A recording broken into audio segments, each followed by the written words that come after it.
Shalom à tous, bienvenue, que l'Éternel Dieu vous bénisse, que l'Éternel Dieu vous garde. Bienvenue donc à cet enseignement sur l'injustice. Nous sommes en train d'étudier le mot adikia, donc nous allons remettre ces quelques instants à l'Éternel notre Dieu et voir ce qu'il nous dit au travers de la bouche de Jésus, de Yeshua, son fils bien-aimé et de ses disciples. Remettons ces quelques instants à l'Éternel Dieu si vous voulez bien. Merci Père très saint de ta bonté, de ta fidélité chaque jour. Nul n'est comme toi dans le ciel. Ta parole est la vérité. Aide-nous, mon Père, à mieux l'entendre, à mieux l'écouter, à mieux la mettre en pratique, par la puissance de ton esprit, à la gloire de ton Saint-Nom au travers de Yeshua HaMashiach, afin que ton nom seul soit glorifié dans nos cœurs, dans nos vies, à la gloire de ton Saint-Nom. Oui, Seigneur, car tu nous as rachetés afin que nous puissions être ton serviteur, ta servante, à la gloire de ton Saint-Nom.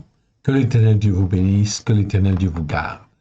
Bienvenue, donc un petit rappel, ici, donc on va aller dans le tableau, en fait, ici, que vous connaissez déjà, qui nous parle, en fait, ici, d'iniquité, en fait, à gauche, avec Avon, Anomia et Anomos. Je ne reviens pas, en fait, compte dessus dans le détail. Ici, on parle de l'iniquité. Avon, c'est en hébreu. On l'a étudié en détail. Je vous renvoie au fait aux vidéos. Et anomia, en fait aussi, qui est en grec, ainsi que anomos, c'est l'adjectif, qui sont les principaux mots qui nous parlent d'iniquité, en fait ici, pour bien distinguer le mot iniquité de l'injustice.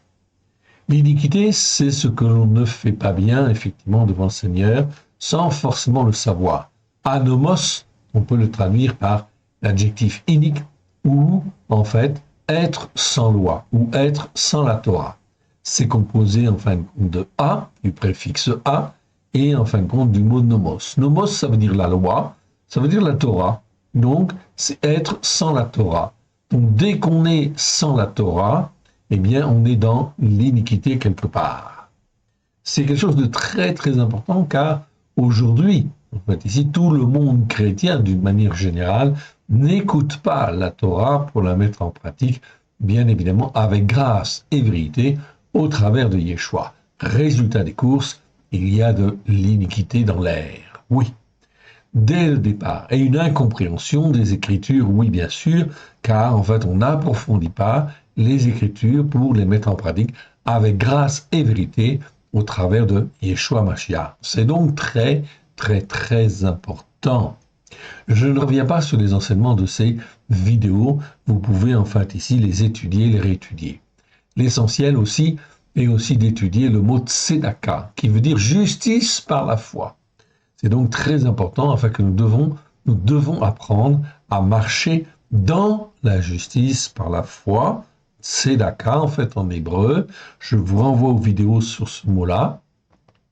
Et également, qui veut dire la justice par la foi. Et également, en fin de compte, être selon un jugement juste. Pratiquer un jugement juste. On en a déjà parlé et on en reparlera. C'est donc très important. Quand je suis dans l'iniquité, eh bien, qu'est-ce qui se passe?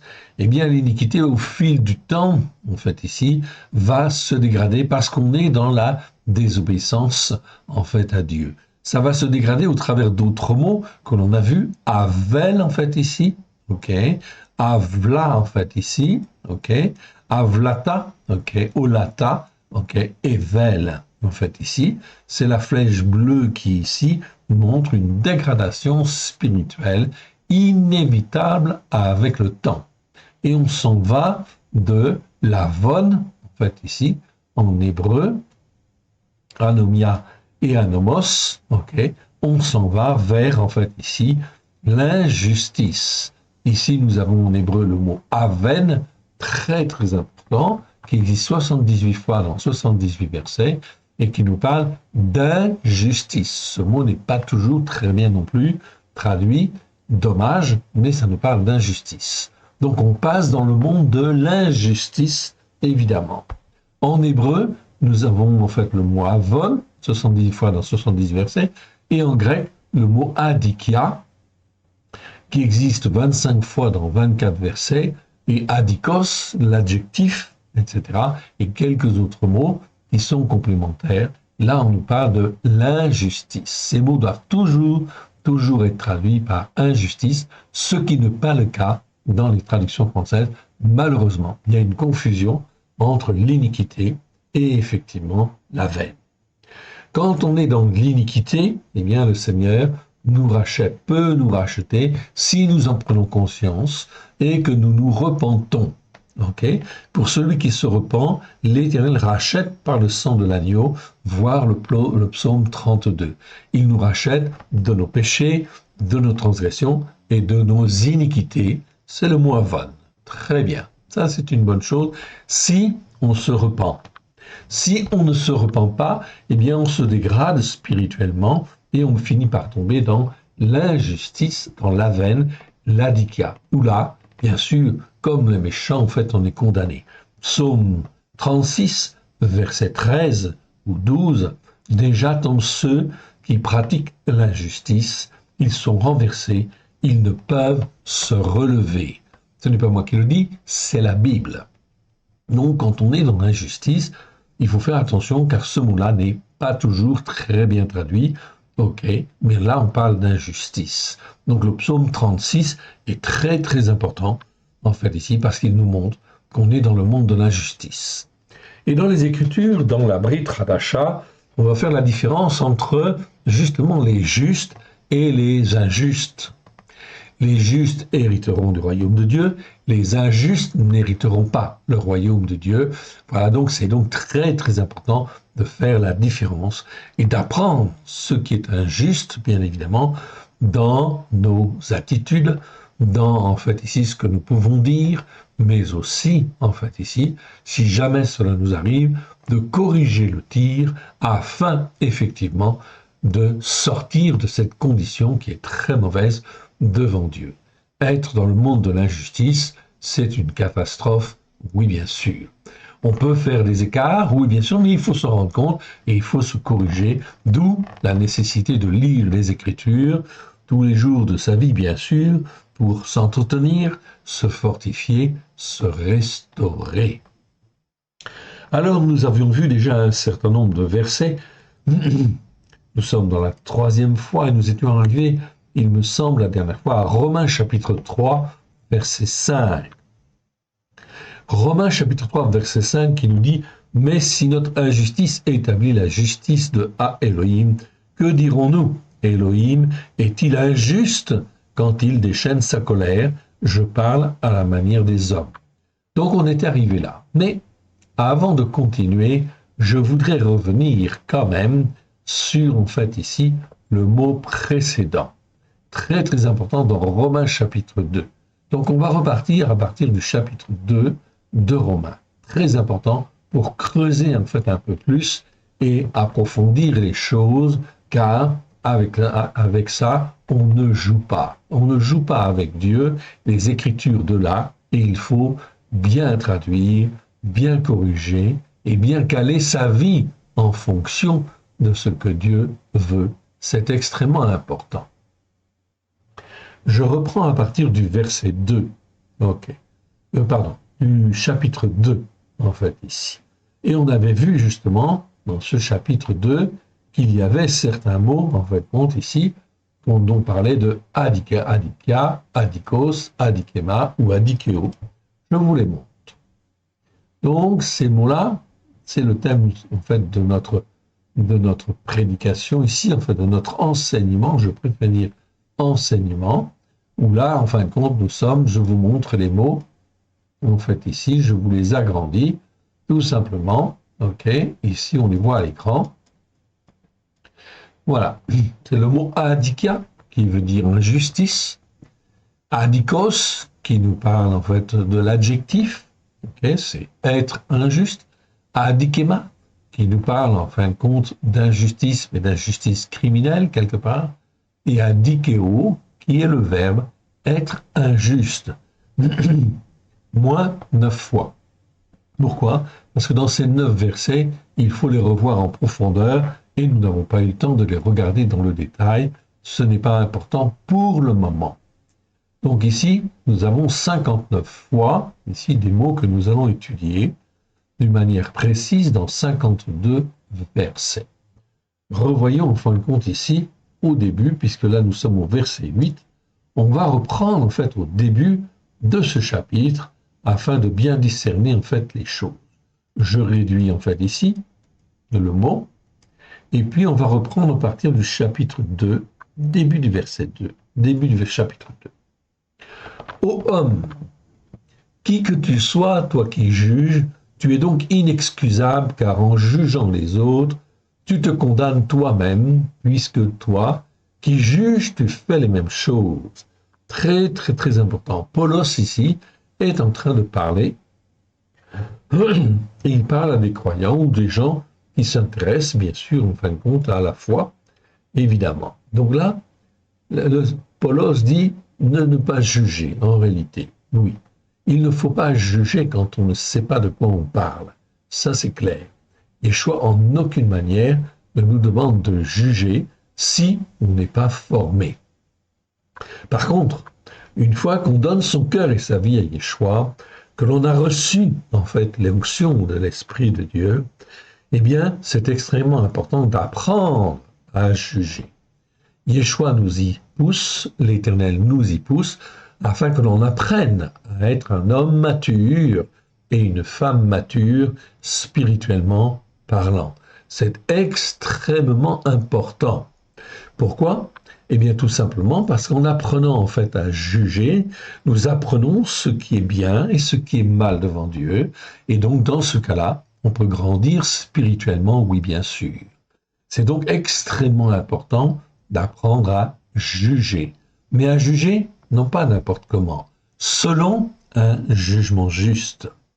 Et les jugements justes, on les trouve dans la Bible, oui, bien sûr.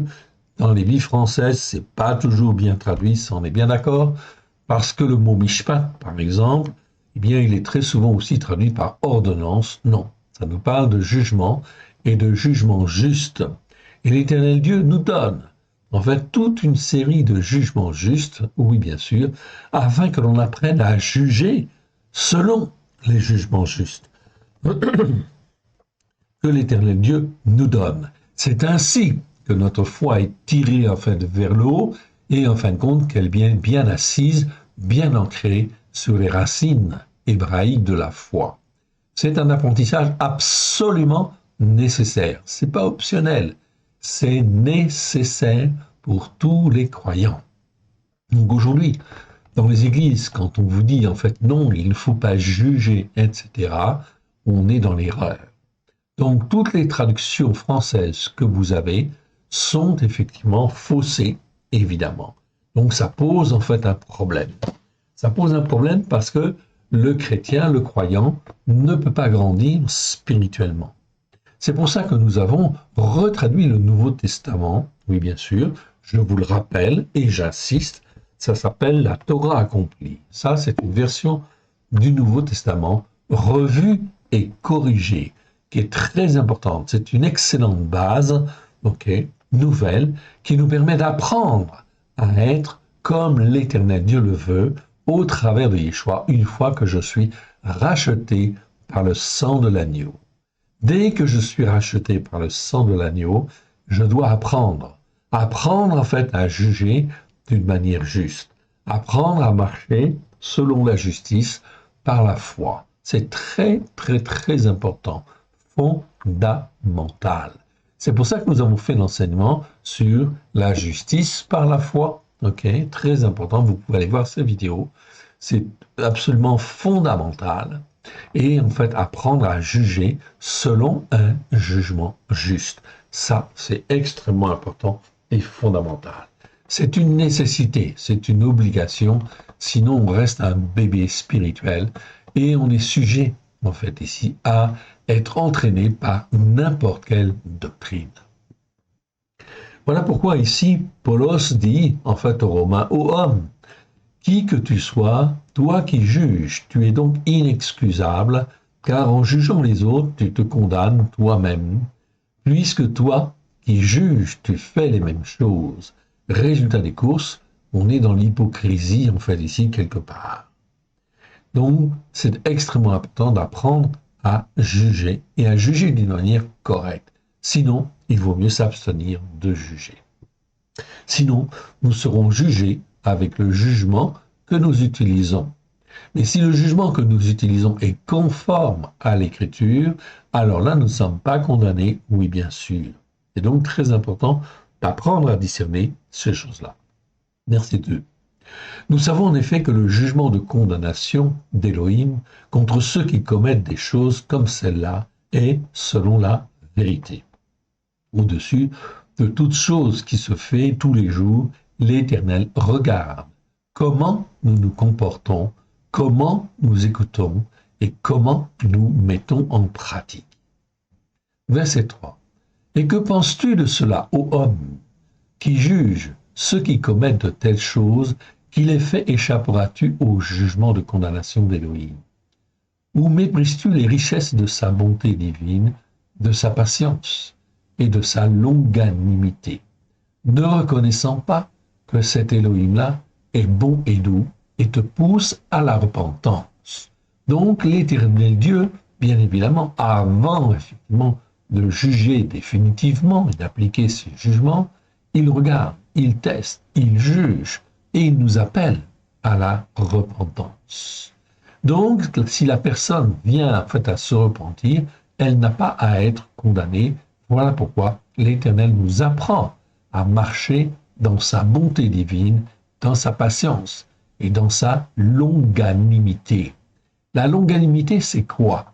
Eh bien, c'est un vieux mot français qui nous parle en fin de compte d'une patience extrême à supporter les erreurs, les péchés, les transgressions, les iniquités, jusqu'à ce que la personne puisse aussi se repentir, évidemment, afin qu'elle puisse être lavée, purifiée de ses péchés, de ses transgressions et de ses iniquités.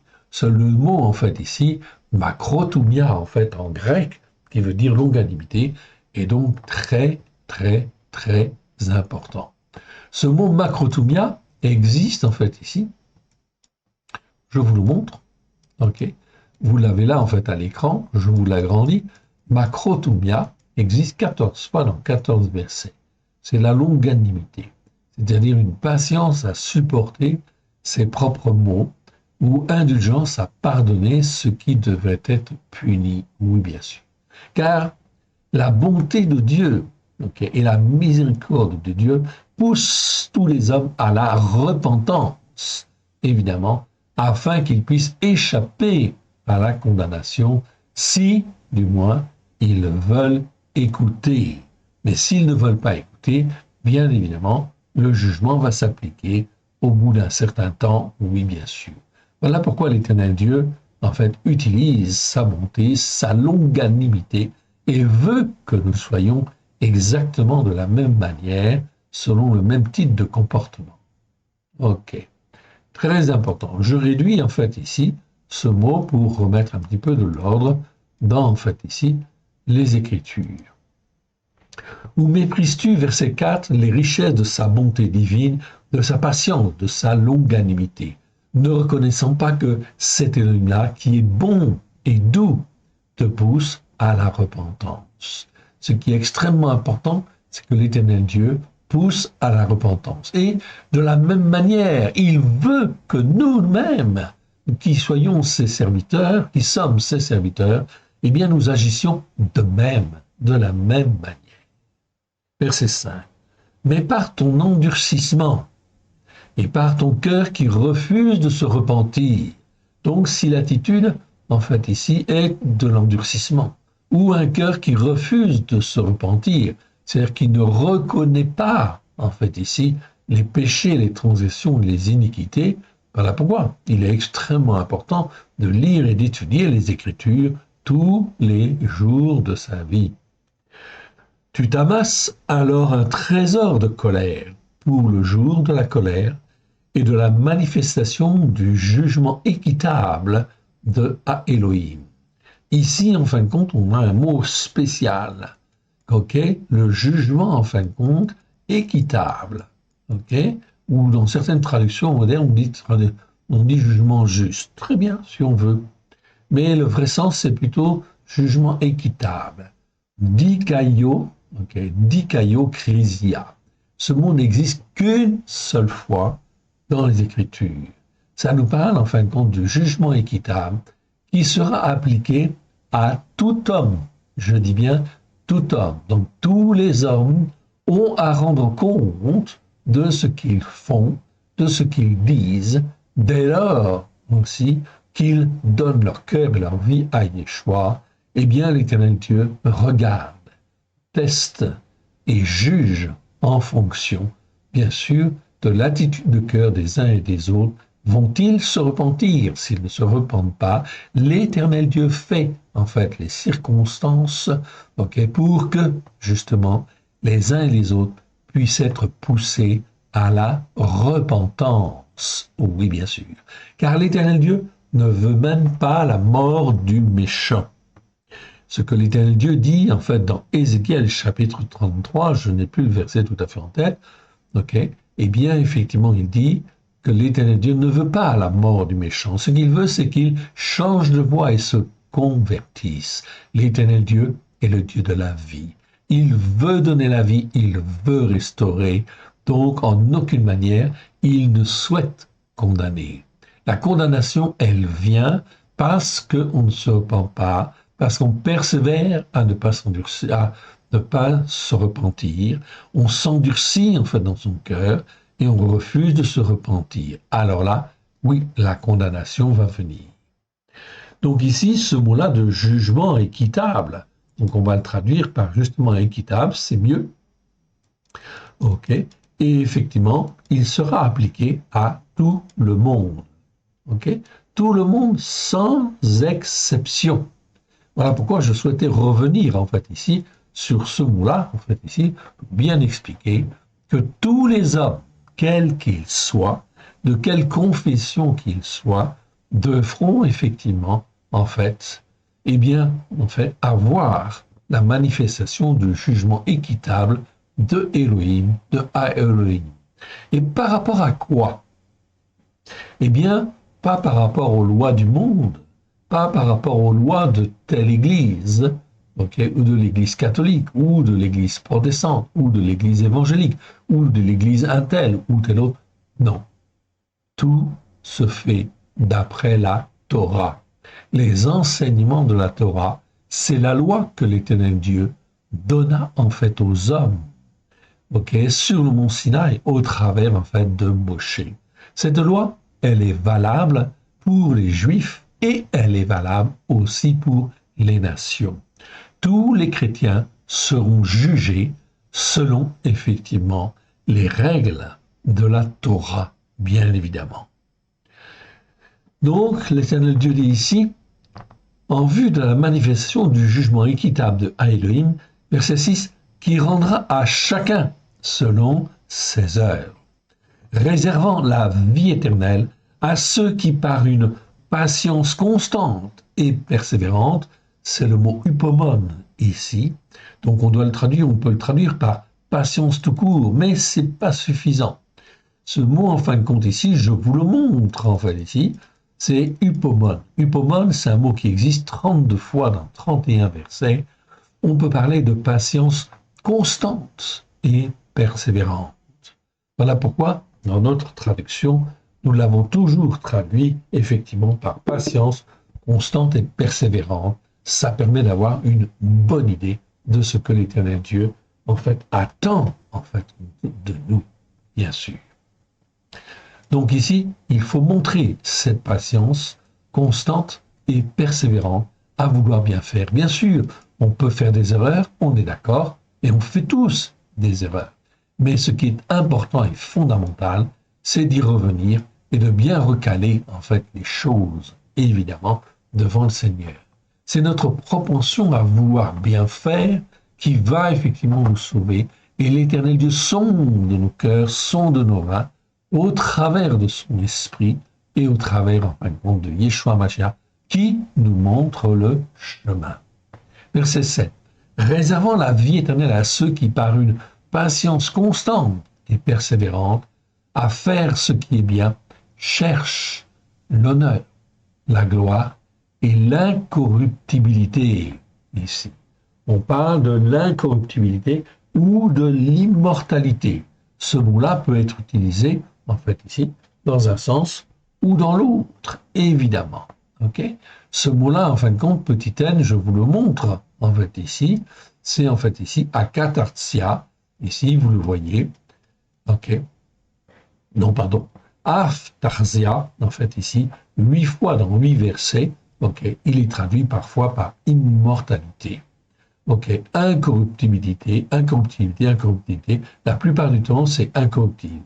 D'un amour inaltérable, ici immortalité, ici pure. Voilà pourquoi ces versets nécessitent bien souvent d'être revus et corrigés. C'est ce que nous avons fait dans, en fin de compte, cette traduction, évidemment, afin de bien recaler les choses et que les hommes ne soient plus trompés, en fait, ici, par telle doctrine qui vient de telle église ou de tel, en fin de compte, ici, homme ou, en fin de femme de ce monde qui, en fait, ici, n'est pas sur la Torah, les prophètes et les psaumes. Donc, c'est donc très, très, très important. Verset 28. Verset 8.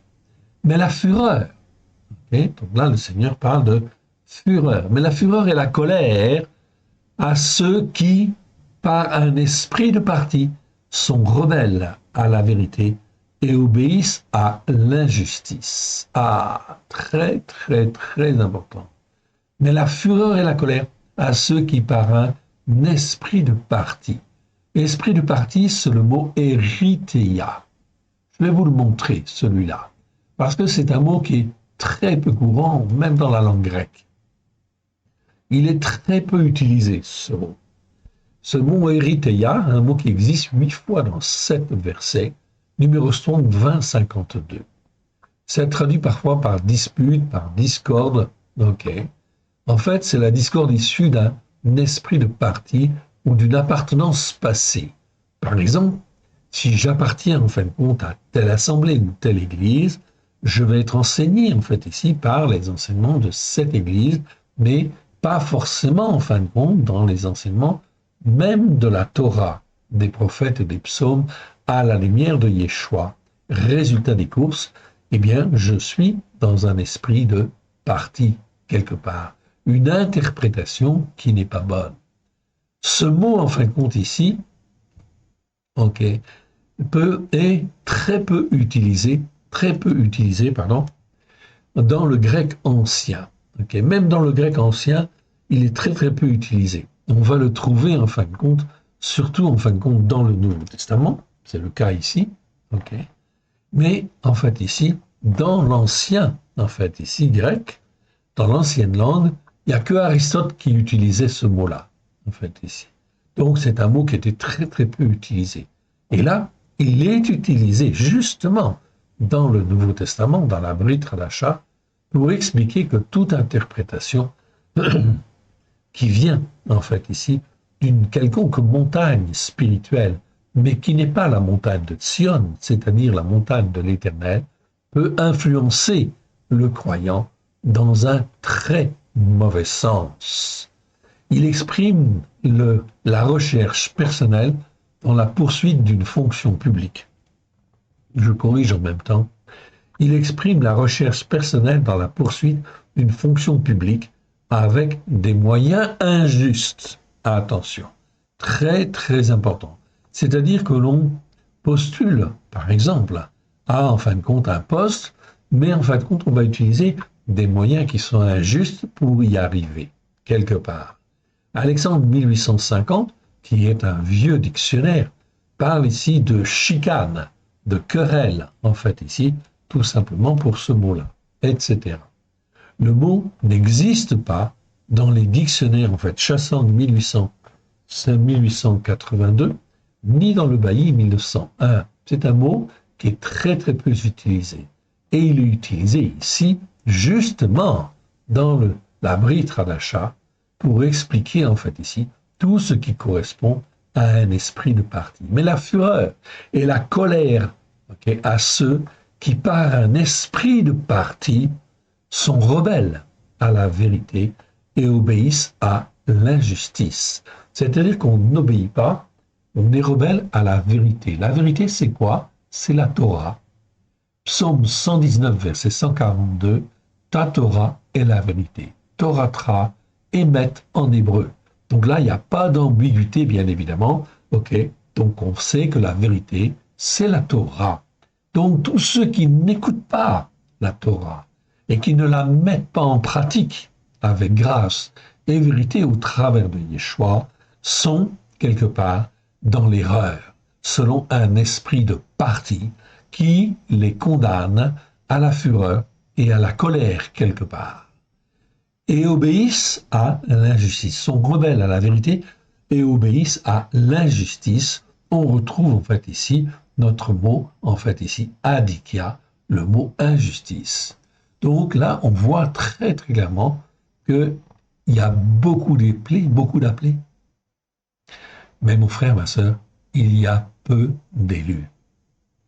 Alors il convient de se poser les bonnes questions. Est-ce que je suis dans les enseignements de la Torah pour les écouter et les mettre en pratique? Est-ce que je fais déjà en fait les fêtes de l'Éternel comme l'Éternel me le demande? Est-ce que je fais le Shabbat? Est-ce que je fais les fêtes de l'Éternel? Ou est-ce que je fais les Pâques chrétiennes, la Pentecôte chrétienne? Est-ce que je fais Noël? Est-ce que je fais ces fêtes-là, qui sont des fêtes qui ont été inventées à partir du IVe siècle, évidemment, et qui ne correspondent pas à ce que l'Éternel Dieu demande. Donc, les hommes et les femmes sont déformés, sont à côté de la plaque quelque part, ne sont pas dans l'obéissance et la soumission que l'Éternel Dieu veut. Il y a donc là, en fait, ici, quelque chose de grave, car le Seigneur nous avertit que pour cela, eh bien, ce sera la fureur et ce sera la colère. Mais c'est l'Éternel Dieu qui sonde les cœurs, qui sonde les reins, en fait, ici, et qui amènera les uns et les autres dans des situations difficiles, je dis bien des situations difficiles, où la dégradation, en fait, ici, sociale, va se mettre en place. La dégradation non seulement sociale, comme on le voit en fait aujourd'hui, au travers en fait ici de la révolte des jeunes, en fait ici un peu partout en France, dans toutes les grandes villes pratiquement, en fait ici, eh bien cette révolte sociale va s'aggraver, la révolte économique, bien sûr, toute la dégradation économique va se faire, la dégradation politique va se faire, la dégradation avec les autres pays, les autres nations va se faire en fait aussi. Tout ça va venir se compliquer.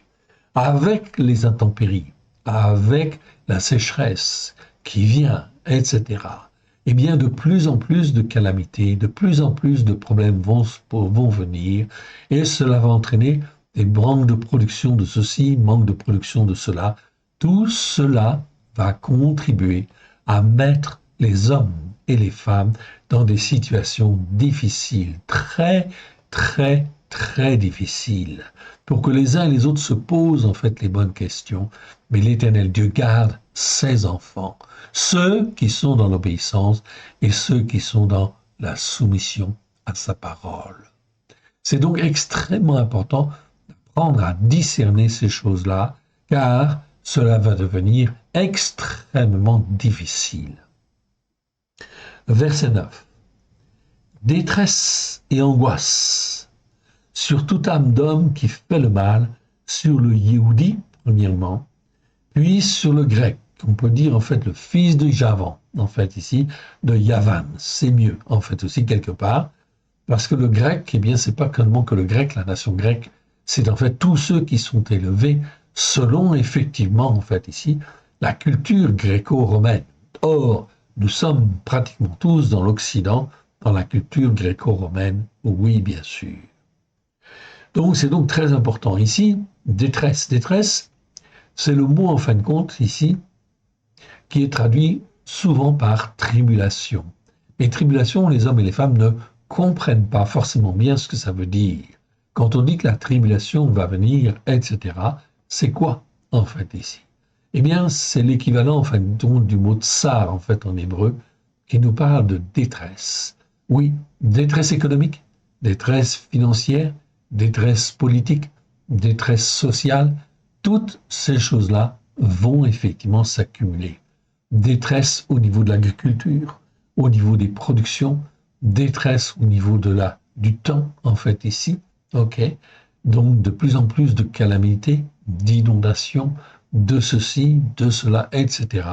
De plus en plus de gros problèmes qui vont mettre l'homme dans une situation extrêmement délicate.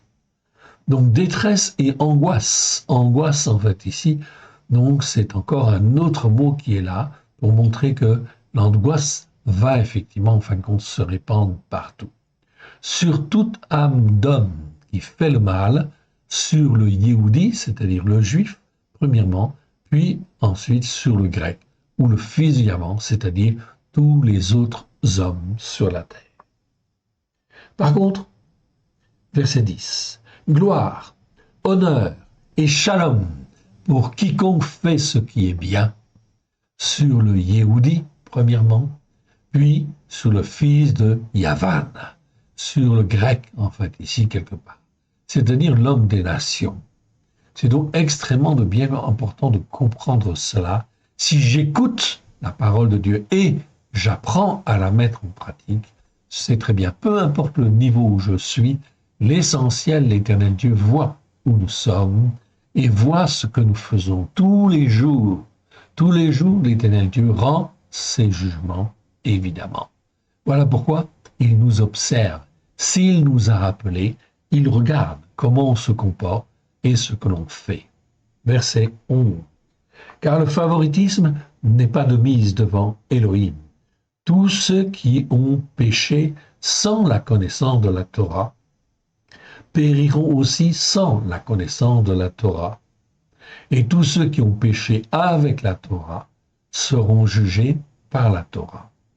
Donc, l'Éternel Dieu sait très bien où nous en sommes, et si nous n'avons pas pu connaître la Torah, mais que nous nous comportons bien avec une bonne conscience, l'Éternel Dieu le voit. Mais si l'Éternel Dieu nous a fait connaître la parole de Dieu, justement sa parole, il nous a fait connaître quelque part aussi sa Torah. Et la plupart du temps, eh bien les églises l'ont rejeté, bien évidemment, comme disant que c'est l'Ancien Testament. Ce n'est donc plus, en fin de compte, d'actualité pour ceux qui ont donné leur cœur et leur vie à Yeshua. Là, c'est une grave tromperie, oui bien sûr, car tous les chrétiens seront jugés, évidemment, d'après toute la parole de Dieu, et notamment la Torah. Parce qu'ils sont censés l'avoir lu, ils sont censés avoir été enseignés, mais peut-être qu'ils n'ont pas eu les yeux ouverts ou le cœur ouvert pour cela. C'est Dieu qui juge la responsabilité de chacun à ce niveau-là. Verset 13. Ce ne sont pas en effet ceux qui écoutent la Torah qui seront justes devant Elohim, mais ce sont ceux qui mettent en pratique la Torah qui seront justifiés. Là, on clarifie les choses. Il ne s'agit pas d'écouter simplement et de comprendre. C'est celui qui met en pratique. C'est-à-dire qu'il l'utilise, en fait, ici, quotidiennement, quelque part. Verset 14. Quand les nations qui n'ont point la Torah font naturellement ce que prescrit la Torah, car le but de la Torah, c'est l'amour du prochain. Donc ici, quand ils pratiquent justement une bonne attitude d'amour vis-à-vis du prochain, eh bien ils accomplissent la Torah. Ceux-là même sont eux qui n'ont point la Torah, une Torah pour eux-mêmes. Je rappelle que le mot Torah, c'est un rappel en fait ici les 5 premiers livres. La Genèse, Exode, Lévitique, Nombre, et Deutéronome. L'expression, en fait, en résumé de cette Torah, c'est le cœur même de l'écriture en réalité. Donc, les prophètes ont vécu d'après la Torah, et tous les autres passages, en fait, de l'écriture se rapportent, en fait, à la Torah. Les psaumes nous parlent de la Torah. Et, en fait, la Brit Hadasha, au temps de Yeshua, nous parlait, en fait, aussi de la Torah. Oui, bien sûr. Ce n'est qu'après, en fait, ici, par l'influence des églises, que, effectivement, on a rejeté l'Ancien Testament pour se créer ses propres doctrines, sa propre doctrine, en fonction de chaque église. Mais ces doctrines sont faussées, elles ne sont pas posées sur, en fait, les fondements de la Torah. Donc là, il y a un choix délibéré qui pose problème. bien évidemment, et qui entraîne les hommes et les femmes à la désobéissance envers Dieu. Voilà pourquoi il faut se poser les bonnes questions, évidemment. Quand les nations, je reprends verset 14, quand les nations qui n'ont point la Torah font naturellement ce que prescrit la Torah, ceux-là même, eux, sont eux qui n'ont point la Torah, une Torah pour eux-mêmes. Verset 15, il montre que l'œuvre de la Torah est écrite dans leur cœur, leur conscience en rendant témoignage, et leur raisonnement s'accusant ou se défendant tour à tour. Ici, le mot raisonnement, c'est le mot logismos. Vous savez, je vous ai montré déjà un mot, dialogismos. Ici, c'est le mot logismos. Ça, c'est le raisonnement. Mais c'est un bon raisonnement. Un raisonnement correct, acceptable. Ça, c'est logismos, en fait, en grec. Et ça, c'est très bien. Donc ici, on est dans le bon jugement, quelque part. Et s'accusant ou se défendant tour à tour, donc leur conscience, en fait, est là. C'est ce qui paraîtra au jour où, selon la bonne nouvelle issue de moi, Elohim jugera par Christ Yeshua les actions secrètes des hommes. C'est donc très, très, très important. Je suis revenu sur le chapitre 2, en fait, ici, parce que ces passages sont extrêmement, extrêmement importants et fondamentaux dans les temps, en fait, qui viennent. Ok. On continue, et on va continuer dans le chapitre 2, parce que, en fait, dans le chapitre 3, on va faire référence justement à ce qui se passe dans le chapitre 2. Verset 17. Toi qui te donnes le nom de Yehudi, donc de juif, qui te repose sur la Torah, qui te glorifie d'Élohim, qui connaît sa volonté, qui apprécie la différence des choses, étant instruit par la Torah. Donc c'est extrêmement important d'être instruit selon la Torah. Pourquoi? Eh bien tout simplement parce que c'est la parole, en fin de compte, que Dieu a donnée aux hommes. Et donc là, il y exprime effectivement l'essentiel, ce qui est fondamental. Ce n'est pas la loi des hommes qui prime jamais. Okay? Ce qui prime, c'est toujours, en fin de compte, la Torah, bien évidemment.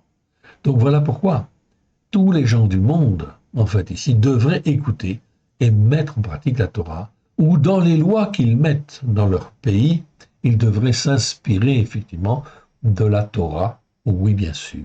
Surtout depuis 2000 ans, que Yeshua est venu, bien évidemment, okay, pour en fait apporter le salut. Tous les hommes, les gouvernements, etc., les peuples, auraient dû écouter la Torah, en fin de compte, de Dieu, avec grâce et vérité, pour mettre dans leurs lois, dans des lois qui soient conformes, effectivement, à la Torah, ce qui n'a pas été le cas, effectivement. Donc ça pose problème, oui, bien sûr. Mais la référence, c'est toujours, toujours la Torah.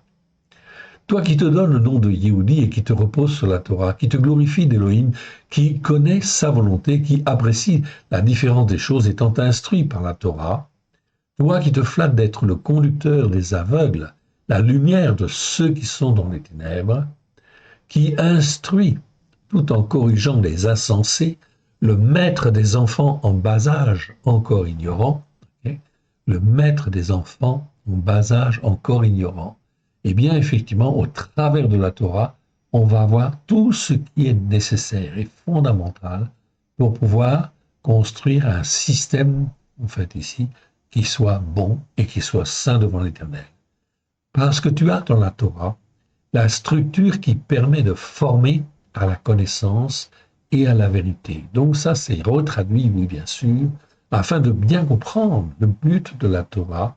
Le but de la Torah, c'est de donner, en fait, les lignes générales, tout le cadre, en fait, qui est nécessaire pour avoir un bon jugement devant l'Éternel. Donc voilà pourquoi le juif avait effectivement, en fait ici, un gros avantage par rapport à n'importe qui des nations, c'est qu'il avait la capacité, avec la Torah, s'il l'écoutait et s'il la mettait en pratique, eh bien, en fin de compte, il avait un gros avantage par rapport à toute autre nation, oui, bien sûr. Verset 21. Toi donc, qui enseignes les autres, tu ne t'enseignes pas toi-même. Toi qui proclames à haute voix de ne pas dérober, tu dérobes. Résultat des courses, l'Éternel Dieu est en train là de remettre en question justement le rôle des Juifs. Parce que, en fin de compte, ils n'ont pas écouté, ils n'ont pas mis en pratique comme ils auraient dû. Et effectivement, ils ne peuvent pas enseigner en fait les autres si eux-mêmes, eh bien, ils ne font pas ce qui est bien non plus. Ok. Tu enseignes de ne pas dérober, mais tu dérobes. Verset 22. Toi qui dis de ne pas commettre d'adultère, tu commets l'adultère. Toi qui as en abomination les idoles, tu commets des sacrilèges.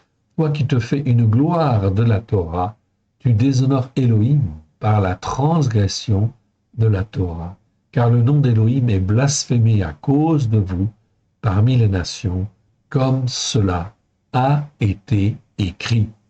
C'est donc très important de bien voir en fait ici que les Juifs n'ont pas écouté au travers des siècles la Torah pour la mettre en pratique comme il convenait. C'est pour ça qu'ils ont été dispersés. C'est pour ça qu'en fait, ils ont été éparpillés parmi le monde. C'est pour ça qu'ils ont subi en fait aussi beaucoup de fureur, etc., à cause de leur désobéissance, etc. Donc, c'est très important de bien comprendre que cela est important pour le juif, mais pour le non-juif aussi, en ce sens qu'il doit apprendre, en fait, ici, à écouter et à mettre en pratique au travers de Yeshua Mashiach. Et lorsque Yeshua est mort sur la croix, il nous a lavés, il nous a purifiés de nos péchés, de nos transgressions, de nos iniquités, et il nous a rachetés, juifs et non-juifs, afin de nous greffer à nouveau sur la racine d'Israël, sur les racines hébraïques de la foi, sur la Torah, les prophètes et les psaumes. Il n'y a toujours qu'une seule loi qui perdure au travers des siècles, bien évidemment, et qui est toujours là aujourd'hui, bien évidemment. Le tout, c'est de la comprendre comme il convient, avec grâce et vérité. On continue avec le verset 25. En effet, la circoncision est utile si tu mets en pratique la Torah, mais si tu es un transgresseur de la Torah, ta circoncision devient incirconcision. Donc, les Juifs avaient l'obligation de se faire circoncire, oui, bien sûr. Pourquoi? Parce que c'était l'image, justement, de leur appartenance à l'Éternel, qu'ils devaient écouter et devaient mettre en pratique, justement, tous les enseignements de la Torah. Ils avaient donc ce privilège, ce cadeau, enfin, là, quelque part. Verset 26. Si donc celui qui est dans l'incirconcision observe ce qui est déclaré juste et droit par la Torah, son incirconcision ne sera-t-elle pas tenue pour circoncision, dit l'Écriture. Ça, c'est l'Éternel qui le dit. Donc celui qui est incirconcis parmi les nations, mais qui écoute et qui met en pratique, en fait, les choses de la Torah, évidemment, pour faire ce qui est bien et juste devant Dieu, alors celui-là, oui, bien sûr, est considéré, en fait, ici, favorablement par l'Éternel. Verset 27. L'incirconcis de nature qui accomplit la Torah ne te condamnera-t-il pas, toi, qui es un transgresseur des écrits de la Torah et de la circoncision? Le Yehudi, ce n'est pas celui qui en a l'aspect extérieur, et la circoncision, ce n'est pas celle qui est visible de la chair, non. Mais le Yehudi, c'est-à-dire le juif, c'est celui qui l'est intérieurement. Donc quelqu'un des nations qui écoute et qui met en pratique les commandements de Dieu, qui met en pratique avec grâce et vérité les enseignements de l'Éternel, eh bien celui-là est considéré comme un juif, comme s'il était circoncis. C'est exactement ce que ça veut dire en fait ici. Mais le Yehudi, le juif, c'est celui qui l'est intérieurement, et la circoncision, c'est celle du cœur, selon l'esprit, et non selon les écrits. Donc il ne suffit pas d'être circoncis physiquement, il faut mettre en pratique, bien évidemment. La louange de ce Yehudi ne vient pas des hommes, mais de Elohim. C'est donc là quelque chose de très très important. C'est ce qui paraîtra dans en fait les temps qui viennent. Nous sommes arrivés au verset 29, de ce chapitre 2 et nous abordons en fait le chapitre 3. Chapitre 3 où nous étions arrivés la fois dernière, en fait ici, au verset 5. Ok. On va reprendre donc à partir du verset 1. Ok. Avantage des Yéhoudim. Quel est donc l'avantage des Yéhoudim et quelle est l'utilité de la circoncision? Il est grand, dit l'Éternel, de toute façon, ok, de toute manière, et tout d'abord en ce que les oracles d'Éloi, Éloi, c'est un nom en fin de compte de Dieu, c'est très peu courant, mais ça existe, c'est un mot qui existe une cinquantaine de fois dans les Écritures, dans tout le Tanakh, dans la Torah, les prophètes et les psaumes, ok, c'est en fait le singulier de Elohim. Elohim, c'est Dieu au pluriel. Eloah, c'est Dieu au singulier, tout simplement. Et là, on ne parle que de l'Éternel. Il est grand de toute manière, et tout d'abord, en ce que les oracles d'Eloah leur ont été confiés. Et oui, ça a été confié en fait aux Juifs. Pourquoi? Dans le but que les Juifs puissent en fait ici être parmi les nations un témoin de la puissance de Dieu et un témoin de la bonté en fait de Dieu, oui bien sûr, sur la terre, afin que les peuples puissent en fait ici être convertis et venir à Dieu. Mais malheureusement, ça ne s'est pas passé en fait comme l'Éternel Dieu l'aurait voulu, bien évidemment. Ok. Et le peuple juif n'a pas toujours été, n'a même pas été du tout le témoin, en fait ici, ou les témoins que l'Éternel Dieu voulait auprès des nations. À certaines époques, ça a existé, oui, bien sûr, à certaines périodes, plus ou moins fortement, ok. Et effectivement, on voit que la réputation de David est extraordinaire, oui, bien sûr, parce qu'il avait un cœur pour servir Dieu, en fait, ici. Écouter la parole de Dieu et la mettre en pratique. Donc, verset 2 dit, il est grand et de toute manière, et tout d'abord, en ce que les oracles d'Éloi leur ont été confiés. Et quoi? Si quelques-uns n'ont pas cru, okay, leur incrédulité anéantira-t-elle la fidélité d'Élohim? Non, les Écritures sont toujours là, et évidemment. Et ce n'est pas parce que les Juifs ont manqué, en fait, ici, d'obéissance et de soumission à certaines époques de leur vie que, justement, l'Écriture, elle est fausse. Non, elle est toujours la même. Elle est toujours la même, et effectivement, au travers de Yeshua, depuis 2000 ans, bien évidemment, okay, elle est révélée, pleine de grâce et de vérité. Mais hier, okay, c'était les Juifs qui devaient servir en fin de compte de témoignage.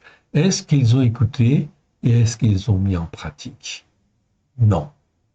Résultat des courses, après que Yeshua soit venu, okay, eh bien effectivement le peuple juif a été dispersé, oui bien sûr, à cause de la désobéissance et de l'insoumission. Ils ont été jugés. Mon frère, ma sœur, nous sommes en 2023. Cela fait donc 2000 ans que Yeshua est venu révéler la parole de Dieu pleine de grâce et de vérité, afin que toutes les nations, tous les hommes et toutes les femmes du monde entier puissent écouter et mettre en pratique. Est-ce qu'en 2000 ans, les nations ont écouté et ont mis en pratique le message de Dieu au travers de Yeshua? Est-ce qu'ils ont mis en place la Torah avec grâce et vérité? Est-ce qu'ils l'ont mis en place dans leur cœur? Est-ce qu'ils l'étudient? Est-ce qu'ils mettent en pratique? Est-ce qu'ils ont montré une bonne volonté pour aller dans ce sens?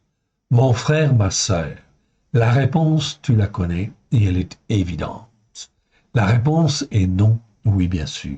Les hommes n'ont pas écouté, ils font ce qu'ils veulent dans leur coin. Chaque nation fait ce qu'elle veut dans son coin et n'écoute pas, en fait ici, la parole de Dieu pour la mettre en pratique. Le résultat de cela veut dire quoi? Inévitablement, cela veut dire que cela va se dégrader d'une manière extrêmement grave au travers de calamités très très importantes, des calamités politiques, des calamités sociales, des calamités économiques, des calamités de toutes sortes qui vont arriver, tout simplement parce que c'est le jugement en fin de compte des nations qui vient. Voilà pourquoi l'Éternel Dieu veut sortir les uns et les autres, tous ceux qui veulent écouter et qui veulent mettre en pratique sa parole dans son coin, en fait ici, l'Éternel Dieu le gardera, oui bien sûr, de tout ce qui vient. C'est donc extrêmement important, en fait, ici, de bien comprendre cette dimension-là, c'est d'apprendre à écouter, mais pas seulement écouter, mais à mettre en pratique. Et quoi, si quelques-uns n'ont pas cru, leur incrédulité anéantirait-elle la fidélité d'Élohim? Loin de là. Que à Elohim, ici on parle de à Elohim, on parle d'Élohim. Elohim, c'est Dieu au pluriel. Oui, bien sûr, on est bien d'accord là-dessus. C'est le Père, le Fils et l'Esprit Saint, bien évidemment. Et quand on dit à Elohim, c'est-à-dire avec l'article en fin de compte devant, ok, Elohim, eh bien cette expression existe, ok, plus de 450 fois dans les Écritures. Et chaque fois, cela veut dire quelque part, si on devait le traduire en français, le seul Dieu unique et vrai. C'est le Dieu d'Abraham, c'est le Dieu en fait de Yitzhak, c'est le Dieu en fin de compte de Jacob, c'est le Dieu de David, c'est le Dieu de Moshe, c'est le Dieu en fait des prophètes, c'est le Dieu de tous ceux qui sont attachés au seul Dieu unique et vrai, et qui en fin de compte lui font confiance et marchent dans la foi et font un jugement juste. Ok. Excusez-moi un instant, si vous voulez bien prier 2 minutes. Alléluia. Merci Seigneur, tant ta main bienfaisante, je proclame la victoire de l'agneau, la Seigneurie de l'agneau, et tant ta main bienfaisante. Satan, dégage, dans le nom du Soir. Tu le lâches nos mâchoires dans le nom des choix, dans le nom des choix. Je proclame la victoire de l'agneau, la Seigneurie de l'agneau. Alléluia. Victoire, victoire à l'agneau de Dieu, dans le nom de Yeshua. Satan, tu dégages, dans le nom des choix. Je proclame la victoire de l'agneau, la Seigneurie de l'agneau. Alléluia. Victoire, victoire, victoire à l'agneau de Dieu. Victoire à l'agneau de Dieu. Merci Seigneur, descends ta main bienfaisante. Que son nom soit béni, honoré toujours et partout. Sois glorifié Seigneur Yeshua. Exalte ta main bienfaisante. Alléluia. Victoire, victoire, victoire à l'agneau de Dieu. Merci Seigneur Yeshua. Tu es le Seigneur et le roi des rois. Alléluia. Merci pour votre prière. Excusez-moi, il m'arrive d'être un petit peu bloqué des fois, tout simplement parce que l'ennemi ne veut pas que je fasse ces enseignements, bien évidemment. Mais ils sont très importants et fondamentaux afin que tous ceux qui croient en fait en l'Éternel, au travers de Christ et choix, puissent être fortifiés les uns et les autres et apprennent à combattre, oui bien sûr, contre l'ennemi de nos âmes. C'est donc extrêmement important. Soyez donc bénis. Donc verset 4 ici, on dit, loin de là, que à Elohim, au contraire, soit reconnu pour vrai, et tout homme pour menteur, selon qu'il est écrit, afin que tu sois trouvé juste dans tes paroles, et que tu triomphes lorsqu'on te jugera. Mais si notre injustice, donc là, on parle de l'injustice, là c'est le mot adikia, ok, que l'on étudie, ok, c'est ce que l'on voit. Là c'est le mot adikia, 25 fois dans 24 versets, ok, je réduis en fait ici, ok, et on revient, ok. Si notre injustice établit la justice de à Elohim, que dirons-nous? Elohim est-il injuste quand il déchaîne sa colère? Je parle à la manière des hommes. Donc ici, c'est Paulos qui parle. Donc, est-ce que Dieu peut être injuste? Non, c'est impossible. Donc, il n'y a que les hommes qui peuvent dire ça. Oui, bien sûr. L'Éternel Dieu est toujours juste. Et la manière dont il opère est saine, est sainte. Et en fin de compte, elle contribue à amener les uns et les hommes, les femmes et les hommes, sur effectivement sa parole, pleine de grâce et de vérité. Ok, on reprend le verset 5. Mais si notre injustice établit la justice de Elohim, que dirons-nous? Elohim est-il injuste quand il déchaîne sa colère? Je parle à la manière des hommes. Donc ici, Paulos dit bien qu'il parle ici à la manière des hommes. Loin de là, autrement, comment à Elohim jugerait-il le monde? Et si par mon mensonge, la vérité d'Elohim éclate davantage pour sa gloire, pourquoi suis-je moi-même encore jugé comme pécheur? Et pourquoi ne ferions-nous pas le mal afin qu'il en arrive du bien, comme quelques-uns qui nous blasphèment prétendent que nous le disons? Le jugement de condamnation de ces gens est juste. Donc ici, il ne faut pas se tromper, bien évidemment, ok, sur Dieu. Dieu est juste et foncièrement juste, ok, il n'y a jamais d'erreur dans ce qu'il peut faire. Donc s'il nous fait passer par telle épreuve ou telle autre épreuve, il a ses raisons, oui bien sûr, afin que son nom puisse être glorifié dans le cœur des uns et le cœur des autres, oui bien sûr. On continue avec le verset 9. Quoi donc? Sommes-nous plus excellents? Nullement, car nous avons déjà prouvé que tous, Yehudim et fils de Yavan, c'est-à-dire grecs, okay? Mais il ne s'agit pas que des Grecs, il s'agit de tous ceux qui sont élevés dans la culture gréco-romaine, etc., aussi, sont tous sous l'emprise du péché. Nous étions tous sous l'emprise du péché. Voilà pourquoi il est extrêmement important d'apprendre à s'en dégager, oui bien sûr, à la gloire de l'Éternel. Et c'est un combat. Et l'Éternel Dieu sera toujours là pour en fait nous en sortir, nous fortifier, nous restaurer, etc. Ok. Donc, sont sous l'emprise du péché, selon qu'il est écrit, il n'y a point de juste, pas même un seul. Je vous renvoie au psaume 14, verset 1, ou psaume, en fin de compte ici, 53, verset 1, qui nous dit bien effectivement, en fait, ces choses-là. Il n'y a pas d'homme juste, ça n'existe pas. Okay? Le seul homme juste, celui qui a été rendu juste, qui était juste, c'est Yeshua. Okay? Il a été fait homme et lui, il est juste. Okay? Bien évidemment. Mais tous les hommes, d'une manière générale, nous sommes issus, effectivement, de parents qui étaient dans le péché, nous étions dans le péché, et nous avons besoin d'apprendre, en fin de compte, à nous sanctifier. C'est-à-dire que nous apprenons tous les jours, oui bien sûr, et au travers des choix, nous sommes justifiés par sa justice, par la foi, d'une part, et par le jugement juste que nous apprenons en fait à pratiquer. C'est extrêmement important d'apprendre lorsque je donne mon cœur et ma vie à Yeshua, que je reçoive en fait ici l'Esprit de Dieu afin que la parole de Dieu puisse en fait ici être, comment dire, ouverte à mes yeux, etc., que je puisse mieux la comprendre, que je puisse l'écouter et la mettre en pratique avec grâce et vérité. Et si je progresse dans ce sens, eh bien automatiquement l'Éternel Dieu me voit, nous voit, et il nous fait progresser, il nous fait grandir dans sa vérité, bien évidemment, à la gloire de son saint nom.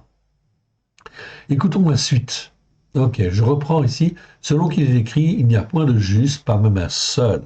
Ok, on continue. Verset 11. Nul ne comprend, nul ne cherche Elohim. Donc là, c'est Paulos qui l'affirme en réalité. En fait, ici, les hommes s'installent dans une doctrine, dans en fait ici des enseignements, mais qui ne sont pas posés sur la Torah, les prophètes et les psaumes. Résultat des courses, ils sont sur une montagne spirituelle ou sur une colline spirituelle, mais ils ne sont pas sur la montagne de Sion. Nul ne comprend, nul ne cherche Elohim. Tous sont égarés, tous sont pervertis.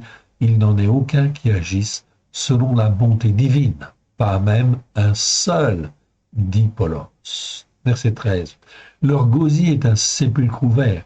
Ils se servent de leur langue pour tromper. Ils ont sous leurs lèvres un venin d'aspic. Leur bouche est pleine de malédiction et d'amertume.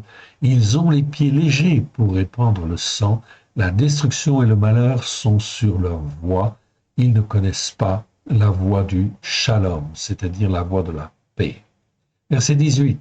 La crainte d'Élohim n'est pas devant leurs yeux, car nous savons que tout ce que dit la Torah, elle l'explique à ceux qui sont dans la Torah, afin que toute bouche soit fermée et que tout le monde soit reconnu coupable devant Elohim.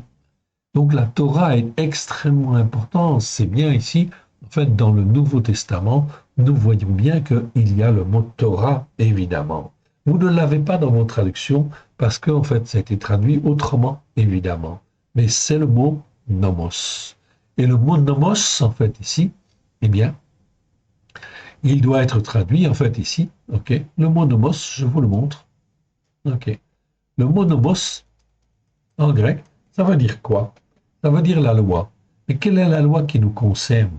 C'est pas la loi en fin de compte grecque, c'est pas la loi de tel pays ou de tel autre pays qui nous intéresse. C'est la loi de Dieu, c'est la Torah. Donc le mot nomos, en fait, devrait toujours être traduit par Torah, en fait, ici, tout simplement. Donc, sans la Torah, on ne peut rien faire, en réalité. Or, nous savons que tout ce que dit la Torah, voilà pourquoi nous avons corrigé ici. En fait, ici, dans cette traduction, eh bien, vous trouverez toujours le mot Torah, parce que c'est la parole de Dieu, bien évidemment. Et c'est la loi de Dieu qu'il faut écouter et qu'il faut mettre en pratique, avec grâce et vérité. Or, nous savons que tout ce que dit la Torah, elle l'explique à ceux qui sont dans la Torah, afin que toute bouche soit fermée et que tout le monde soit reconnu coupable devant Élohim. Car nulle chair ne sera justifiée devant lui par les œuvres de la Torah, puisque c'est par la Torah que vient la connaissance précise et correcte du péché. Ça, c'est donc extrêmement important. Okay? J'espère que vous le comprenez, en tout cas. On continue. OK. Là, on est 21. OK. Mais maintenant, sans la Torah est manifestée la justice d'Élohim, à laquelle rendent témoignage la Torah et les prophètes. Justice d'Élohim par la foi en Christ et Yehoua. Pour tous ceux qui savent, il n'y a point de distinction, car tous ont péché et ont privé de la gloire d'Élohim. Et ils sont gratuitement justifiés par sa grâce, par le moyen de la rédemption qui est en Christ Yeshua. C'est lui que Elohim a destiné à être aux victimes propitiatoires pour ceux qui croyaient en son sang, afin de montrer sa victoire par le pardon des péchés commis auparavant au temps de la patience, et de montrer sa justice dans le temps présent, de manière à être juste tout en justifiant celui qui a la foi en Yeshua. Où donc est le sujet de me glorifier? Il est exclu. Par quelle Torah?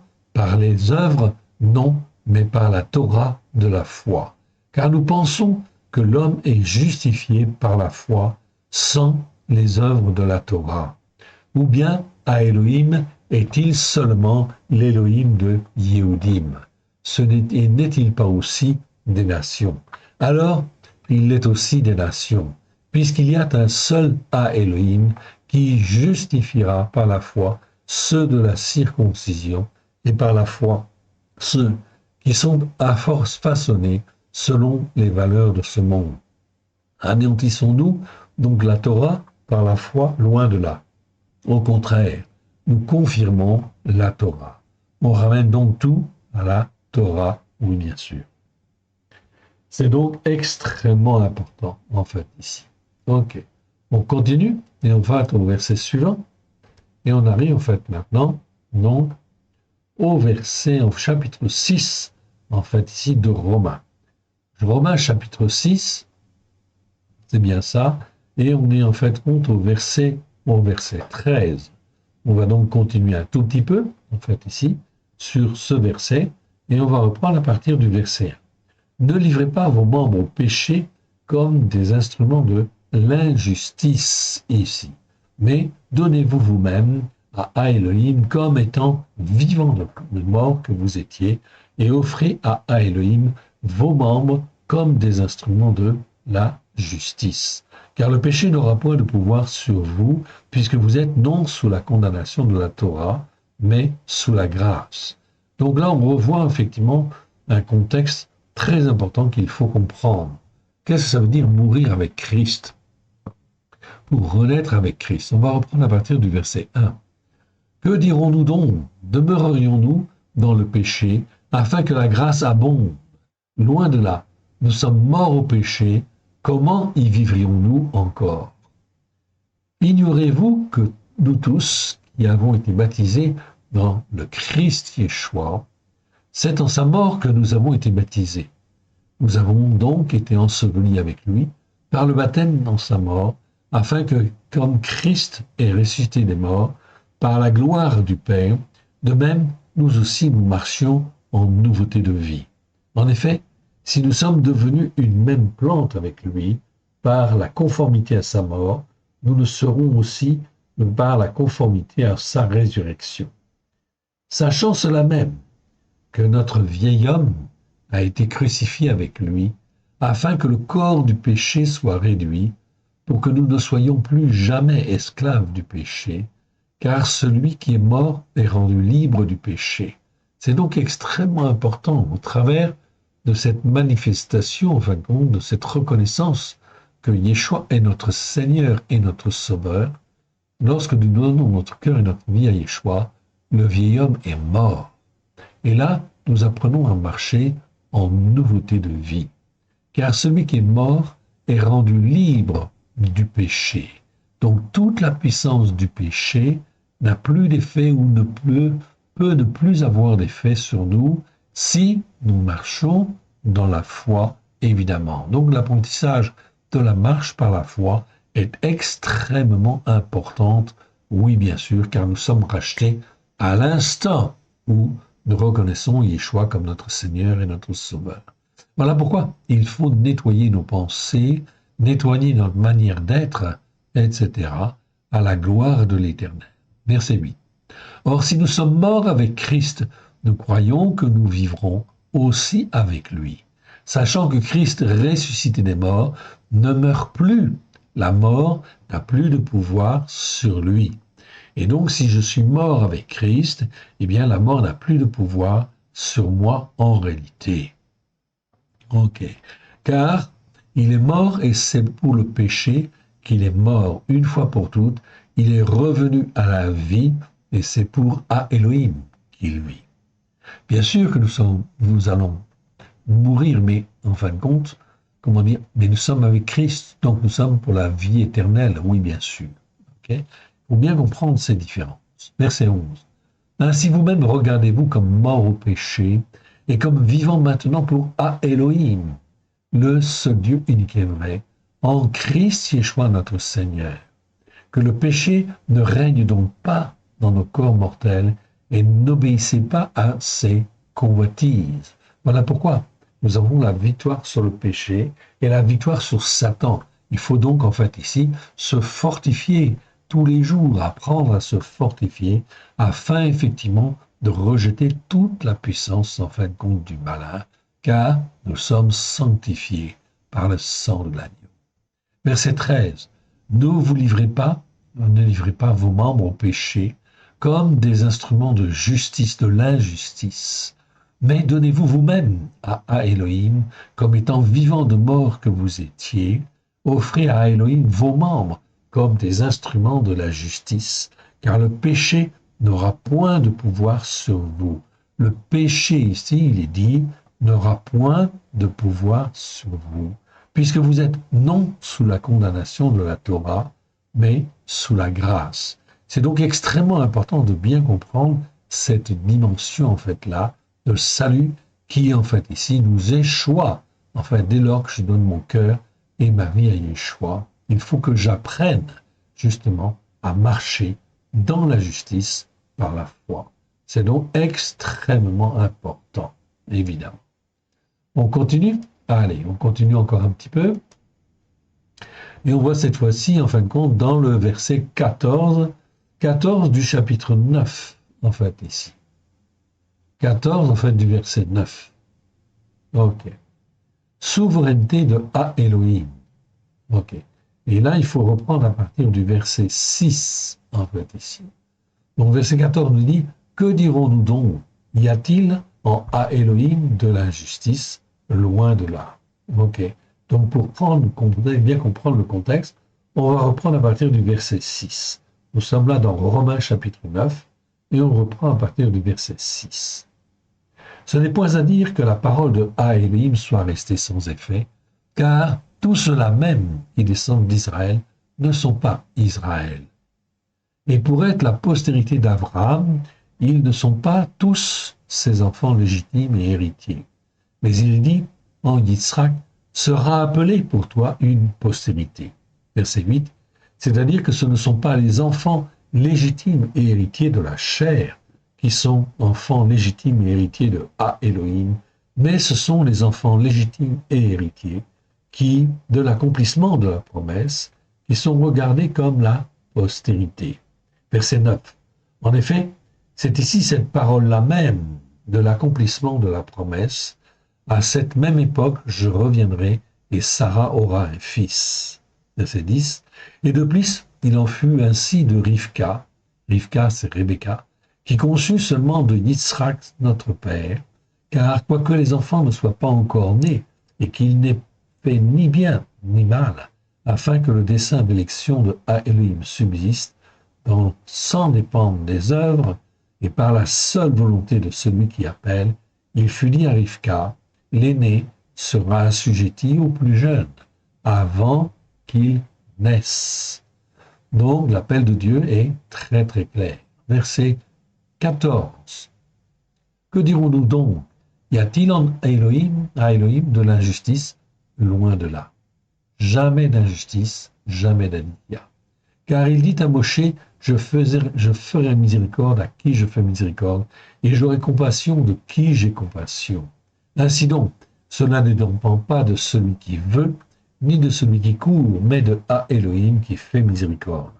Car l'Écriture dit à Pharaon, je t'ai fait subsister dans le même but, de montrer en toi ma puissance, afin que mon nom soit publié sur toute la terre. Verset 18. Ainsi, il est miséricorde, il fait miséricorde à qui il veut, et il endurcit qui il veut. Tu me diras, pourquoi fait-il encore des reproches? Car qui est-ce qui peut s'opposer à son dessein? Ô homme, toi plutôt, qui es-tu pour répondre en contredisant à Elohim? Le vase d'argile dira-t-il à celui qui l'a formé, pourquoi m'as-tu fait ainsi? Le potier a-t-il autorité sur l'argile pour faire avec la même masse un vase d'honneur ou un vase pour le déshonneur? Et que dire si Elohim, voulant montrer sa colère, a fait connaître sa puissance, a supporté avec une extrême longanimité, c'est-à-dire une grande patience, a supporté en fait les erreurs, des vases de colère arrangés pour la permission.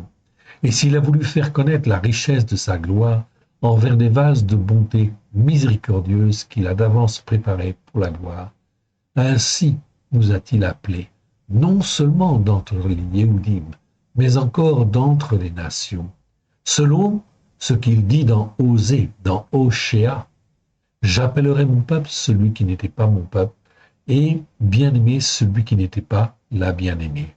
Et là, où l'on disait, vous n'êtes pas mon peuple, ils seront appelés fils de El Rai, c'est-à-dire fils du Dieu qui donne la vie. Yeshayahu, de son côté, s'écrit au sujet d'Israël, quand le nombre des fils d'Israël serait comme le sable de la terre, sable de la mer, un reste seulement sera sauvé. Verset 28. Car l'Éternel exécutera pleinement et promptement, selon sa justice par la foi, ce qu'il a résolu sur la terre.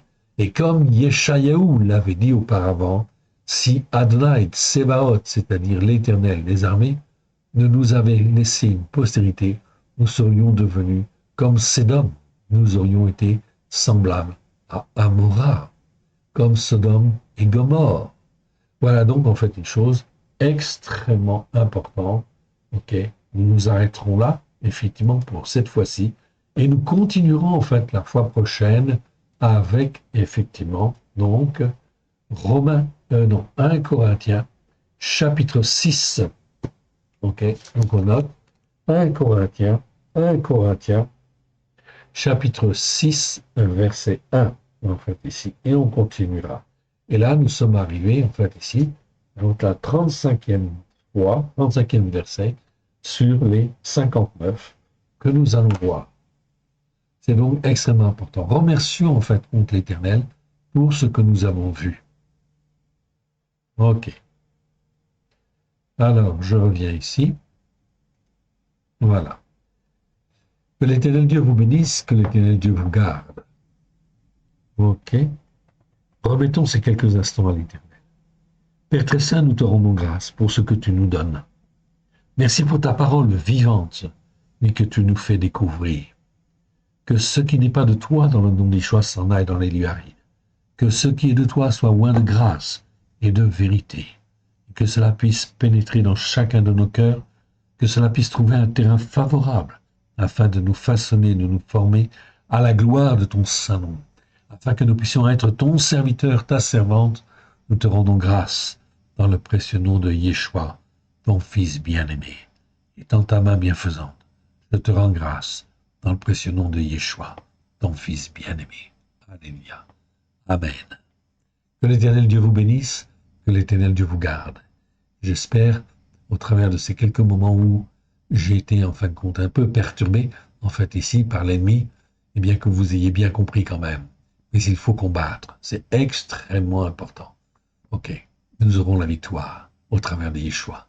Que l'Éternel Dieu vous bénisse, que l'Éternel Dieu vous garde. Shalom à tous.